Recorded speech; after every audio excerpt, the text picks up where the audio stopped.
I find out my entire relationship is a lie.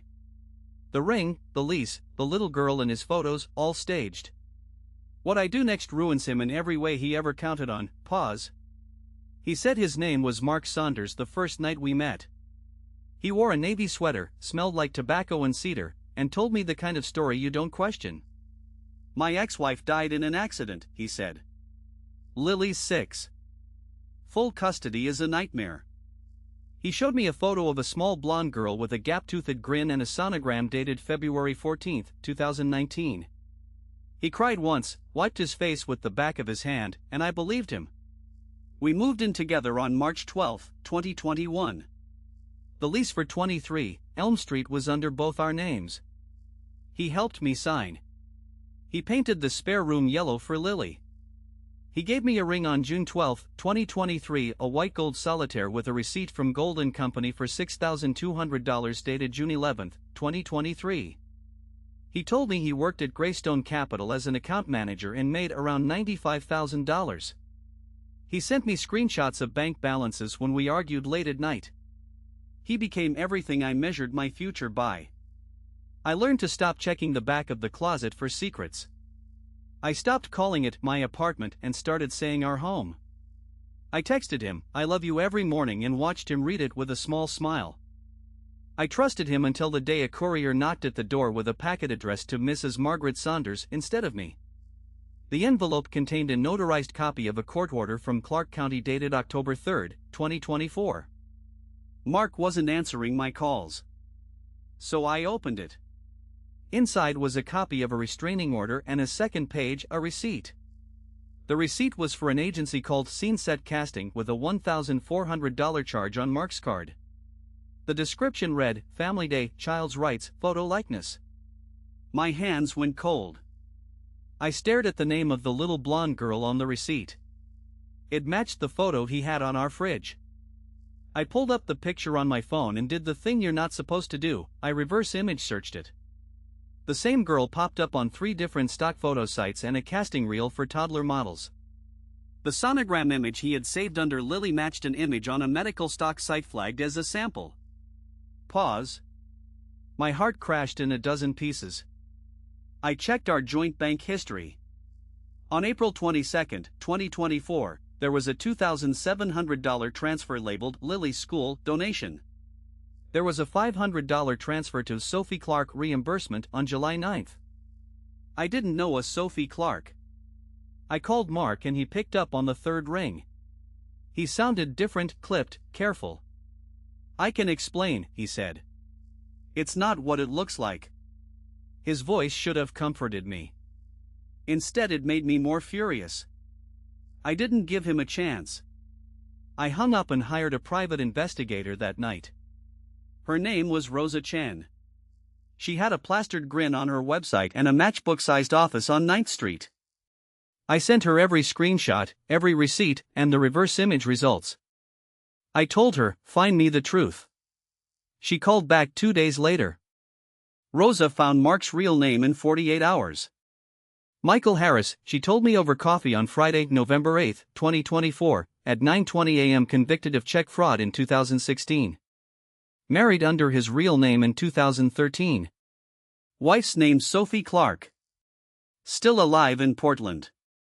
He used aliases for 3 years. There's a pattern.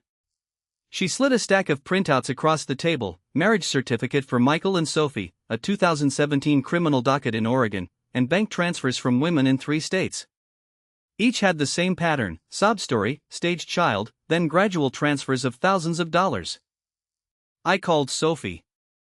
I remember the way her voice dropped when I said Mark's name. He did the same to me, she said. He promised to fix everything after he took it all. I didn't want to tell you. I thought I was protecting you.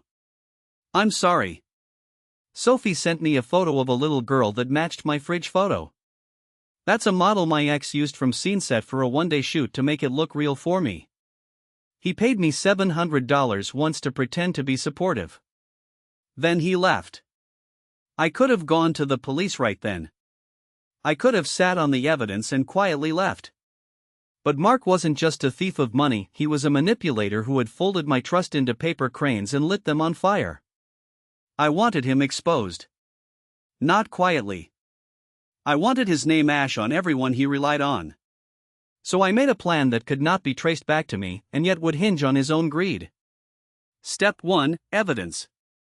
Rosa and I compiled every transaction, every fake receipt from scene set, chat logs where he rehearsed stories, and the PI report.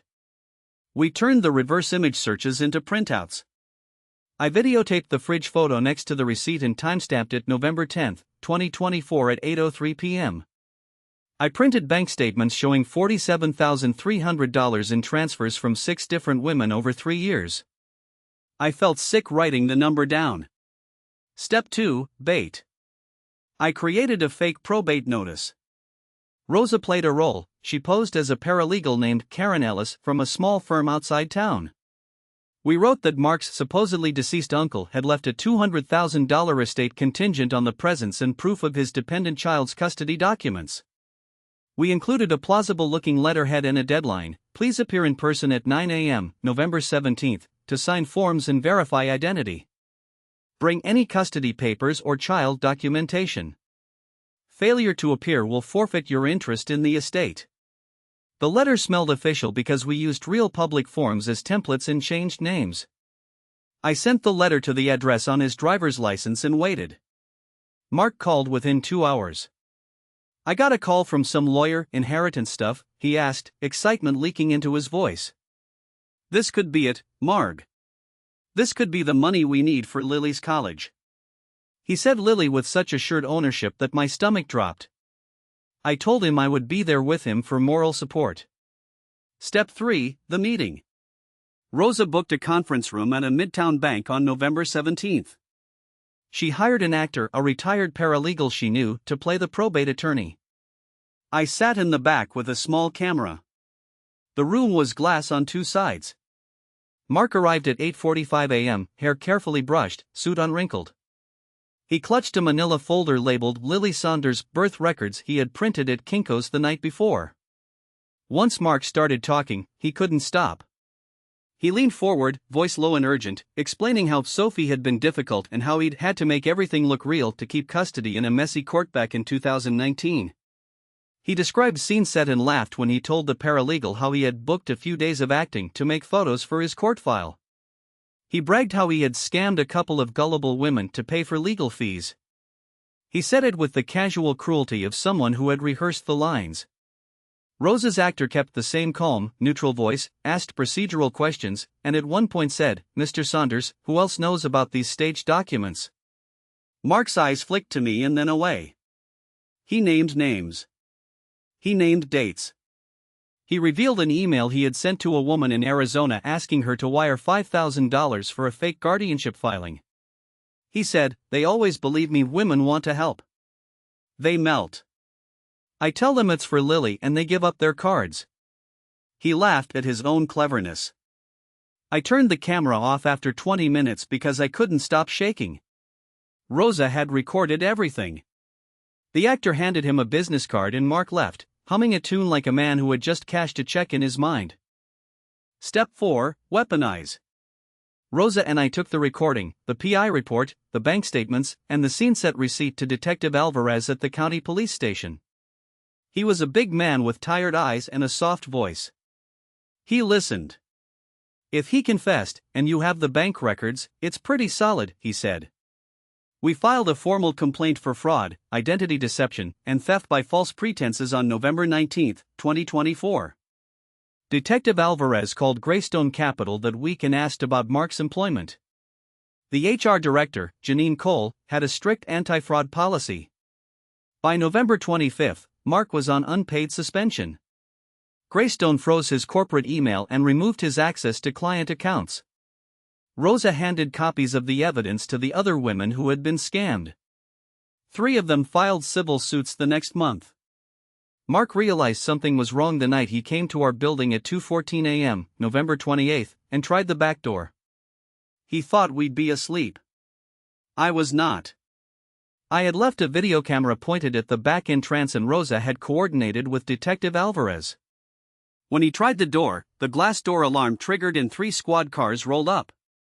He was arrested for attempted burglary and for violating the temporary restraining order Sophie had filed earlier that week after seeing the online photos I had posted to a private group of victims. The police found fake documents, 5 different IDs with variations of his name, and a small cheat sheet with contacting info for scene set agents. Mark pleaded guilty in February 2025. The criminal docket showed a sentence of 18 months with a $12,000 restitution order and mandatory enrollment in a fraud diversion program. The civil suits closed with settlements totaling $47,300 paid back to the victims, funded in part by cash he had in a secret account. The rest came from the sale of a cheap Chevy he had pawned. Greystone terminated him for cause. SceneSet, when contacted, said they had no record of invoicing him directly and opened an investigation into a third-party booking used to launder payments. Publicly, he was humiliated. I posted the sanitized evidence to a private survivors forum I helped organize. The thread went viral in our corner of the internet. People messaged me who said they'd been swindled by the same man under other names. Sophie and I met for coffee in April 2025. We hugged like survivors. "Thank you for not walking away quietly," she said. He would have done it again. There were costs. My friends asked why I went so far. My mother said revenge would eat me. 4 months I woke up with my heart pounding and nightmares of photographs. I paid Rosa $5,800 for her work. I had to put a down payment on a new apartment because the memories in 23 Elm were too sharp. I moved into 11 Maple Avenue on May 3, 2025.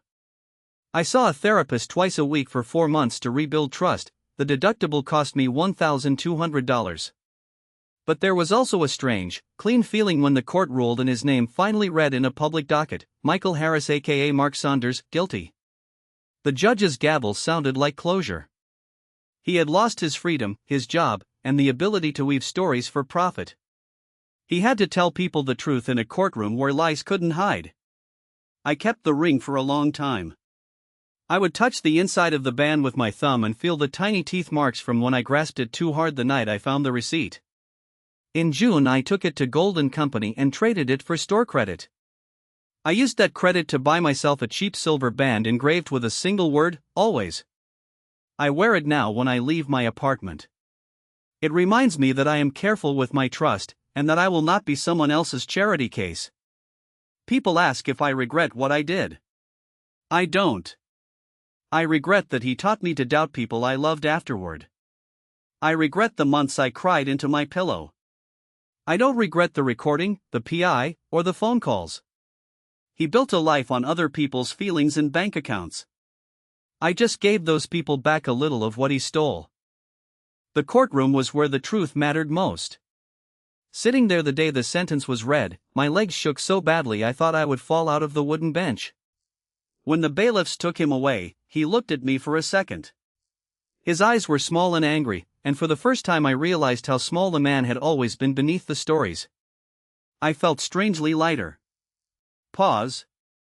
If someone you love doesn't add up, what would you do? Would you stay and try to fix it, or would you burn the whole thing down and make sure it never rises again?